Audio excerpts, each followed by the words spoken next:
अस्सलाम वालेकुम नाज़रीन। ड्रामा सीरियल ऐ इश्क़ जुनून की आने वाली एपिसोड बहुत इंटरेस्टिंग होने जा रही है, क्योंकि अब माहीन पाकिस्तान लौट आई है और साथ ही माहीन ने आफिया के साथ मिलकर साजिश की है और राहिम पर गोली भी चलवाई है। जैसा कि माहीन ने जुल्फ़िकार को साफ कह दिया है कि वो पाकिस्तान क्यों ना आती, आखिर को उसने अपनी मोहब्बत का बदला राहिम से भी लेना है। किस तरह राहिम ने धोखा दिया है और मेरे जज्बात को ठेस पहुंचाई है, मैं उसे कहीं का रहने नहीं दूंगी। मेरी जिंदगी बर्बाद की है तो वो क्यों खुश रहे, मैं उससे उसकी खुशियां छीन लूंगी। तभी जुल्फ़िकार समझाते हैं कि तुम ऐसा कुछ नहीं करोगी और मैं तुम्हें दुश्मनी की नजर नहीं कर सकता। लेकिन माहीन ने तो नियत की हुई है और अब वो बाज आने वाली नहीं है। और वहीं दूसरी तरफ राहिम भी ले गया ऐमन को उसी सेंटर में जहां से अली नवाज ने राहिम को अडॉप्ट किया था।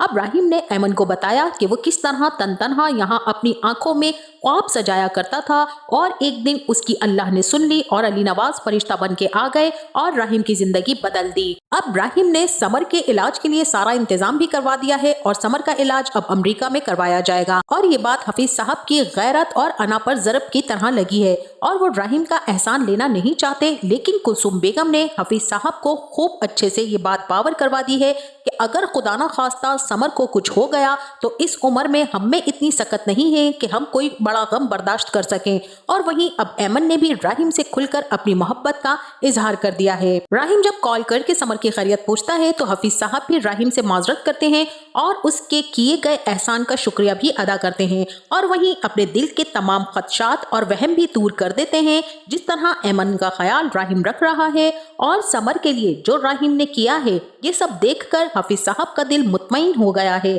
ऐमन ने भी अपने वालिदैन का दिल इस तरह से मुतमईन किया है कि राहिम ने किस तरह ऐमन और समर के लिए एहसास किया। अब फारूक ने भी राहिम को कॉल करके बता दिया है कि कराची प्रोजेक्ट के सिलसिले में मीर जुल्फ़िकार भी आड़ बन गया है और उम्मीद भी यही है कि वो जीत जाएगा। अब ये वक्त है कि अली नवाज को जीत से हमकिनार करने के लिए तुम्हें कराची आना होगा।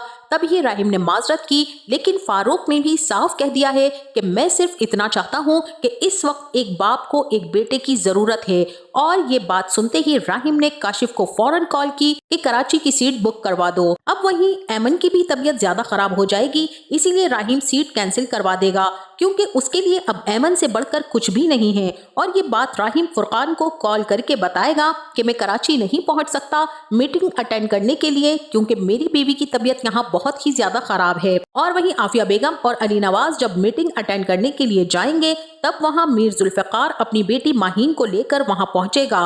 तभी उन दोनों को देखकर आफिया बेगम अली नवाज से कहेंगी, ये जो मीर यहाँ बैठे नजर आ रहे हैं ना आपको, ये भी राहिम के कहने पर ही यहाँ बैठे हैं क्योंकि राहिम ने तो हमारी नैया पूरी तरह डबोने का प्लान बना रखा है। आफिया बेगम अब अली नवाज का दिल राहिम से बहुत सख्त बुरा कर देंगी और मीटिंग के बाद जब अली नवाज राहिम को कॉल करेंगे तब राहिम उनसे कहेगा कि आप फिक्र ना करें बाबा, मैं सब कुछ ठीक कर दूंगा आने के बाद, बस यहाँ ऐमन की तबीयत की वजह से मैं बहुत ज्यादा अपसेट हूँ। तब अली नवाज कहेंगे कि तुम्हें अपनी बीवी की तबीयत का बहाना सूझा हुआ है और यहाँ हमारा सारे का सारा बिजनेस डूब रहा है। तब राहिम अली नवाज से कहेगा कि मैं आपसे वादा करता हूँ बाबा, लेकिन अली नवाज राहिम की बात काट कर कहेंगे कि मुझे तुम्हारे किसी भी वादे पर कोई एतबार नहीं है।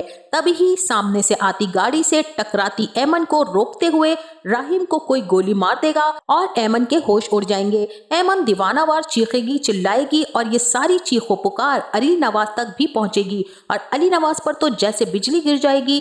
तब ही चीख चीख कर राहिम को पुकारेंगे और आफिया ये सब देखकर खुश हो जाएगी क्योंकि ये गोली भी माहीन ने आफिया के साथ मिलकर साजिश करके ही चलवाई है। इस ड्रामे में मुझे तो ये समझ नहीं आ रही है कि ऐ इश्क जुनून तो कहीं भी नजर नहीं आ रहा, सब तरफ से साजिशें और दुश्मनी ही नजर आ रही है। सब राहिम और ऐमन के दुश्मन हैं, आफिया और शहरोज तो हैं ही दुश्मन, उनके साथ अब माहीन भी राहिम के दुश्मन बनकर आ गई है और वहीं जमाल भी जेल में ऐमन से दुश्मनी पर तुला बैठा है। इश्क किसको किससे है यह आप मुझे कमेंट बॉक्स में जरूर बताइएगा। जाते जाते वीडियो को लाइक और चैनल को सब्सक्राइब करना ना भूलिएगा। अपना बहुत सारा ख्याल रखिएगा। मिलते हैं नेक्स्ट वीडियो में, तब तक के लिए अल्लाह हाफिज।